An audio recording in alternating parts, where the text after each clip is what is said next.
Muy buenas tardes a todos y a todas, bienvenidos. Es un placer estar aquí hablando para ustedes. Un placer que, bueno, pues que esto se haya llenado para atender a esta actividad de la Fundación Municipal de Cultura. Música guiada del clasicismo al romanticismo, que suena como muy serio, pero bueno, intentaremos hacerles pasar un ratito agradable, desde luego. Y para eso estoy aquí, pues para contarles algunas cosas que nos ayude a entender y apreciar esta música un poquito más. Pero claro, música sin músicos no puede ser. Si no hay músicos que jueguen con los instrumentos, no hay quien dé voz a los compositores. Así que no voy a esperar más para presentarles a los que acaban de entrar al cuarteto Arpecho. Les aplaudimos, claro.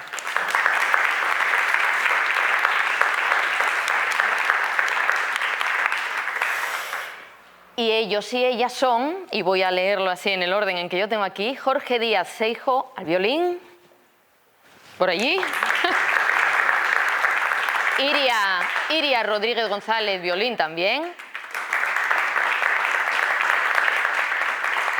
Adrián Arechavala Díez, viola. Y Sofía Trueba Fraile, violonchelo. Y vamos a comenzar por el principio, un poquito antes del principio, mejor. Hemos de echar una mirada a lo que había antes de entrar de cara al clasicismo. Y había pues muchísimo. Justo antes estaba el barroco, que ya suena así como contundente. Pues así era el barroco. Una época que tenía fama oscura, como la Edad Media, pero bueno, no era tan oscura. Fueron épocas que buscaban el saber, que buscaban cada vez tener más conocimientos y desde luego le arrojaron muchísima luz, así que no tan oscuro, claroscuro, vamos a decir. Es posible que si pensamos en el barroco se nos venga a la cabeza pues un arte retorcido, recargado, pesado, incluso raro para nosotros, ¿no? Desde nuestra perspectiva. Pero bueno, de ahí salen los pilares de las normas de todas las músicas hasta nuestros días, ni más ni menos. Palabras que definen el barroco: contrastes y extremos. Este periodo, que va de 1600 hasta 1750, coincide con la muerte de uno de los padres de la música, uno de los más grandes, nuestro querido Bach. Una época en la que la música se vuelve muy poderosa como entretenimiento y cultura, pero claro, lógicamente también como influencia. Representa una sociedad llena de excesos, la del barroco, ¿no? Los pelucones, todos esos moños, cuanto más arriba mejor, porque más estatus social había, los kilos y kilos de ropa, todo eso. Bueno, también pasa en la música, pero ojo, todo es más bien fachada, porque mientras todo esto sucede, de fondo vamos encontrando un ritmo y una métrica sencillas y constantes. Poner orden y ver la luz a las tonalidades, es decir, vamos a ponernos un poquito todos de acuerdo para empezar a la vez, para acabar a la vez, de la misma manera, para tocar un poquito con unas ideas preestablecidas. Vamos a poner unas normas de convivencia, eso es el barroco en la música. Ópera, sonata, recitativo, oratorio, seguro que nos suenan a todos, pues tienen su origen en esta etapa. Es tan guay el barroco que tiene su propio Día del Orgullo Barroco. Y es el 7 de diciembre. 7 de diciembre podemos salir todos con pelucones a la calle y con todos los ropajes que tengamos en casa puestos. ¿Y qué aparece? Aparece la orquesta. Sitios más grandes necesitaban más números, más número de músicos. 2 más 2, 4, más orquesta. Y estaba dominado por cuerdas, desde luego, pero también empezaban a asomar, bueno, la patita, los vientos y las percusiones. Nosotros hoy nos deleitamos aquí, obviamente, con la familia de las cuerdas frotadas. Esta primera parte del concierto se la dedicamos al barroco. Y para entrar en harina, claro, ¿y para qué? Para no olvidar de dónde venimos, que es algo demasiado interesante e importante para el resto. Vamos a escuchar a uno de los compositores más importantes y también a uno de los más prolíficos. Él solo escribió tanto como Bach y Beethoven, que era del clasicismo, juntos. Y eso, que el pobre padecía una enfermedad neurológica, creen que lo paralizó varias veces en su vida, le impedía hacer su trabajo, bueno, y muchas otras cosas, obviamente. Pues cerca de 500 obras, me parece que compuso, casi nada. Él es el gran Händel, y bueno, tocaba el clave, componía obviamente el órgano, el oboe, estudió leyes, también tocaba el violín. Nada, que tenía poco tiempo libre, ¿verdad? Dependía del éxito de sus obras para ganar dinero. Él no tocaba para nobles, para la iglesia, él no lo contrataban, él invertía su propio dinero. Eso quiere decir que tocaba para el gusto del público, porque si no el público no pagaba. Y obviamente tuvo altibajos económicos, bastantes, pero era un hombre generoso. Y entre otras cosas, todos conoceremos el Mesías de Händel, aunque sea de oídas, ese gran Aleluya que seguro todos hemos cantado alguna vez por casa, ¿verdad? Bueno, pues todo lo que, tras su muerte, todo lo que fue generando el Mesías, los derechos los cedió para un hospicio con el que ya colaboraba. Fundó también una casa para músicos que ya no podían tocar. Bueno, el hombre había tenido mala y buena suerte en su vida y quería remediar un poquito la mala suerte de los demás. También hizo algo, compuso para los amantes del fútbol, lo que pasa es que no lo sabía. Entonces aquí vamos a escuchar hoy lo que a algunos nos sonará como el himno de la Champions, pero no lo cantéis, ¿eh? No cantamos gol ni nada así. Bien, luego lo presentaremos. Bueno, este hombre fue capaz de emocionar hasta las piedras. Y no me voy a demorar más. De nuevo, muchas gracias. Y les voy a presentar las 4 canciones, las 4 piezas que van a hacer este primer bloque. Llegada de la reina de Saba, Aleluyas del Mesías, Zadok de Priest, Gol, y la música acuática. Relájense y viajen con nosotros hasta el mismísimo barroco.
Bueno, vamos ahora con el Aleluya del Mesías.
Bueno, ahora cada vez que en la Champions marquen gol, se acordarán de nosotros y será bueno. Pues ya ven, esto era el barroco, no era tan enrevesado, ¿verdad? No, no lo era. Hay cosas más enrevesadas, mucho más, pero es una muy buena representación de lo que fue. Y cambiamos de época. Y como siempre, en todos los cambios pasa algo. Y es que justo lo anterior no nos vale. En la Edad Media había lo que había. Y cuando llega el Renacimiento dicen que no, que mejor lo que había antes. Y nos tenemos que ir a los griegos, claro.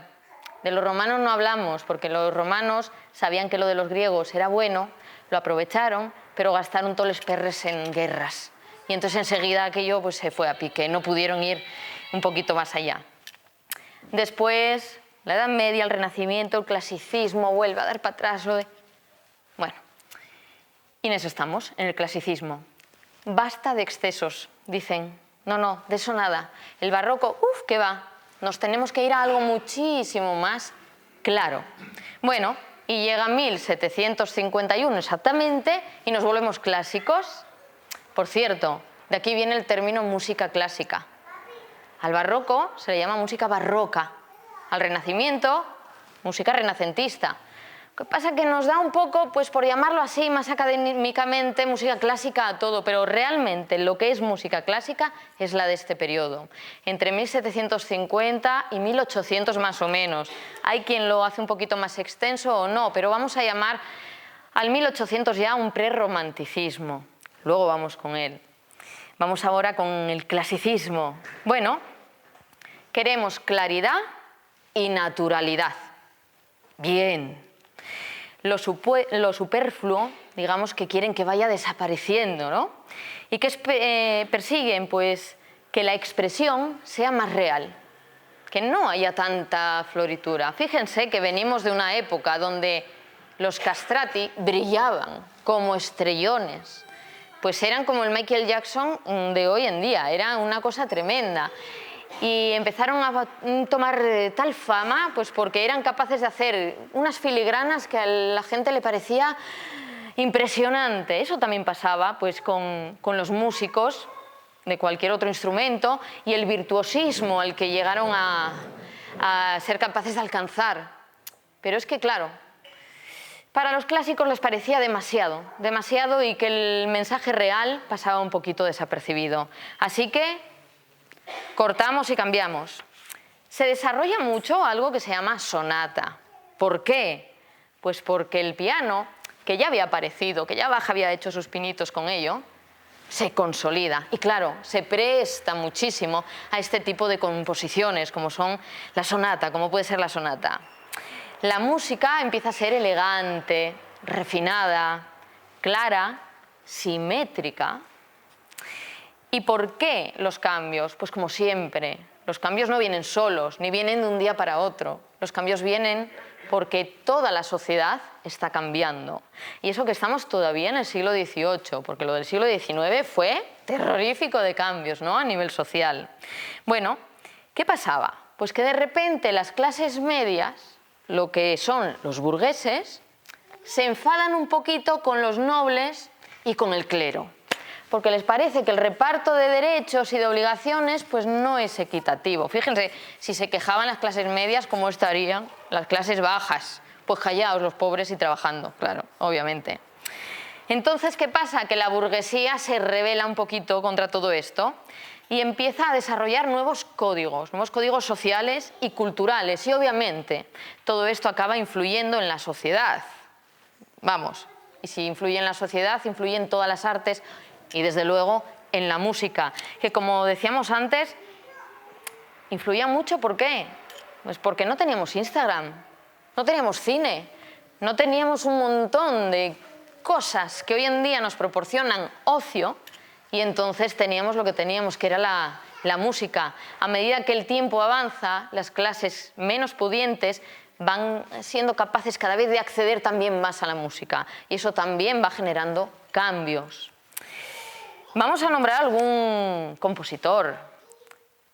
Beethoven, obviamente, ya hemos hablado de él, Haydn también, Y me gustaría hablar de una alumna de Haydn, porque aunque no lo parezca, hay y habrá compositoras, cantantes, artistas, mujeres, pero nunca salen compositores importantes del siglo y todos son chicos, pues había un montón de chicas. Otra cosa es que nos lo cuenten, pero hay que buscar un poco. En Google no se suele encontrar, pero hay que buscar. Y por ejemplo está una chica con raíces españolas, el abuelo era español, Marianne von Martínez, que era compositora, intérprete de teclado y cantante. Decían de ella que era tan buena cantante porque compuso muchísimo para voz, pero para la suya propia, muchísimo, teclado y voz. Y las filigranas que había, los saltos, los trinos, la dificultad de las obras, pues les hacían pensar que realmente tenía una técnica de canto alta y depurada. Otra cosa es que ella se quisiera mucho y se compusiera lo que quería cantar, pero no pudiera cantarlo, pero ahí ya no nos podemos meter, ¿verdad? Bueno, Haydn también era un gran admirador y amigo del protagonista del siguiente bloque de música, Mozart. Exponente muy grande del clasicismo, una cantidad de obras enormes. Si hablábamos antes de muchas, ahora hablamos de más de 600, que para una vida de 30 y pocos años ya son unas cuantas. Compositor, pianista, director de orquesta, un niño prodigio, educado por su padre. Hablaba varios idiomas, componía desde muy joven, pero tenía una hermana, Anna, que por lo visto era incluso mejor que él. Pero claro, a los 18 había que casarse y dejar de jugar a los músicos. Es una pena porque por lo visto hay obras que atribuyen a Mozart que no eran de él directamente, sino de su hermana. Pero bueno, incluso ella cuando se queda viuda era tan buena música que siguió con la música después para mantenerse como profesora. Ella sí que merece un concierto entero, ella y unas cuantas más, ¿eh? Paso a nombraros las obras que vais a poder escuchar a continuación. Divertimento en re mayor, Aria de la Reina de la Noche, que seguro que nos suena, el Lacrimosa del Requiem, que es preciosa, y acabará con Pequeña Serenata Nocturna.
Pues quién iba a decir que a esta obra que nos pone un poquito las pilas la iban a llamar Pequeña Serenata Nocturna, ¿verdad?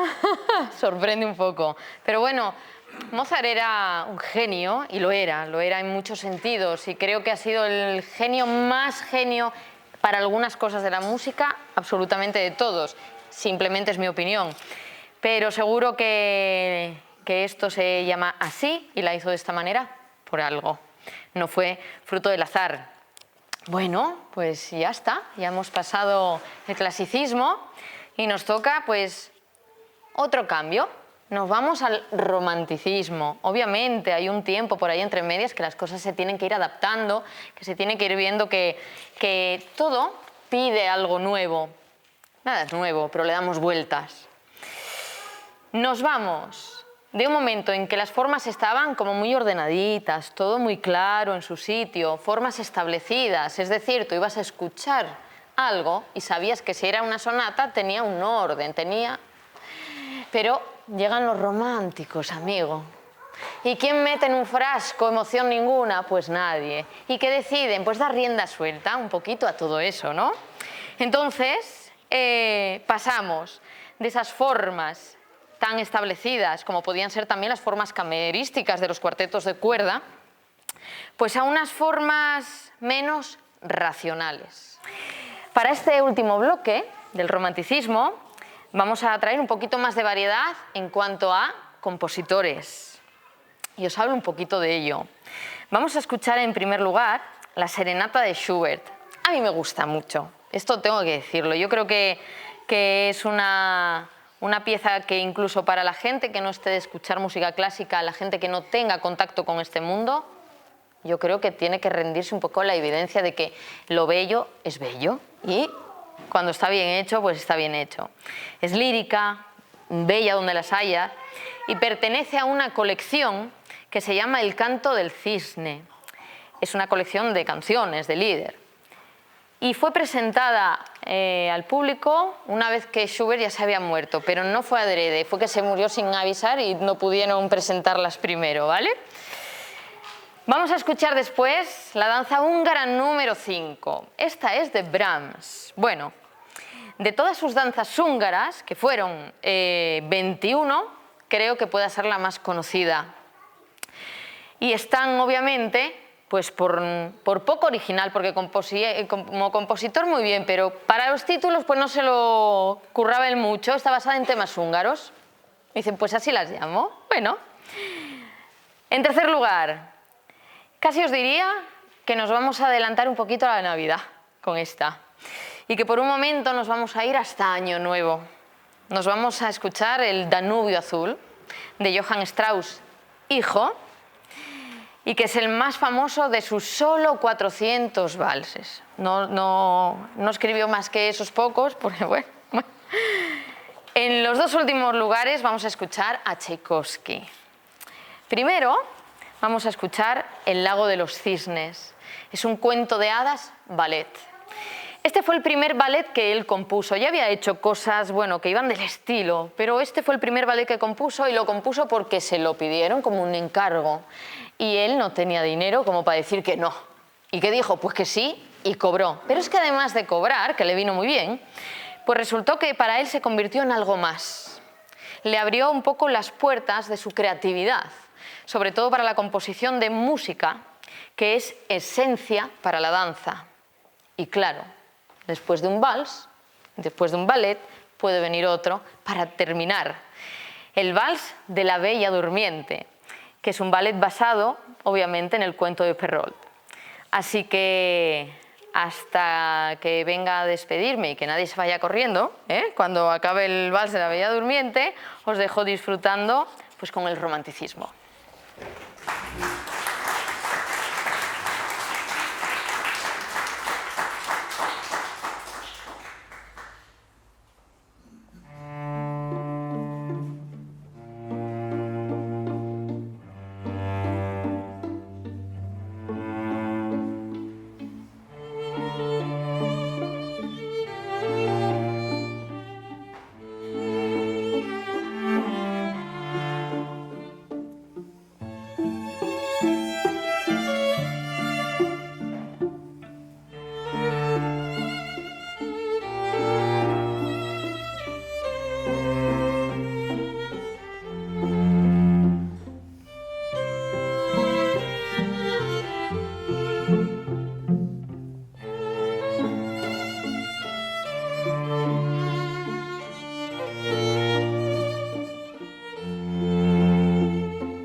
Bueno, después Susana vendrá a despedirse del concierto, pero bueno, como va a ser la última pieza que vamos a tocar, muchas gracias por nuestra parte, por sus aplausos, por venir a ver el concierto. Espero que a los más peques les haya gustado, que no haya quedado muy largo.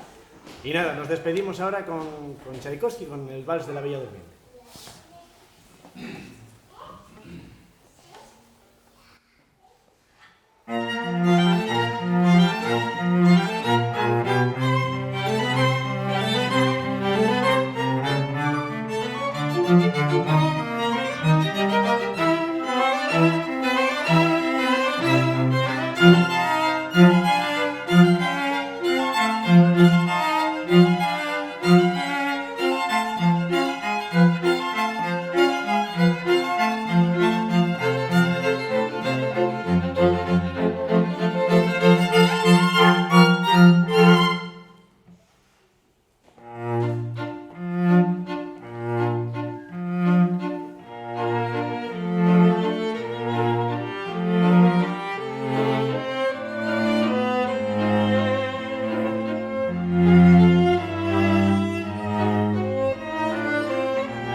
Yo creo que como mínimo ya nos vamos todos un poco más románticos para casa, como mínimo, ¿eh? Bueno, ha sido un placer, yo lo he disfrutado mucho, pero yo es que lo he visto desde la barrera, ¿no? Entonces, pues, doblemente lo he disfrutado. Muchas gracias por venir, a todos y a todas, por traer a los peques, que es muy importante, que también vengan a ver este tipo de cosas y se encuentren en estos espacios y en estos eventos. Y obviamente, a quien tengo que agradecer pues es al Cuarteto Arpeggio. Ellos llevan más de 10 años trabajando juntos y creo que se nota. Para mí, tocar en cuarteto creo que es de lo más difícil que hay. Y creo que a ellos eso ya no les pasa. Así que vamos a dar un último aplauso a Iria, Adrián, Sofía y Jorge.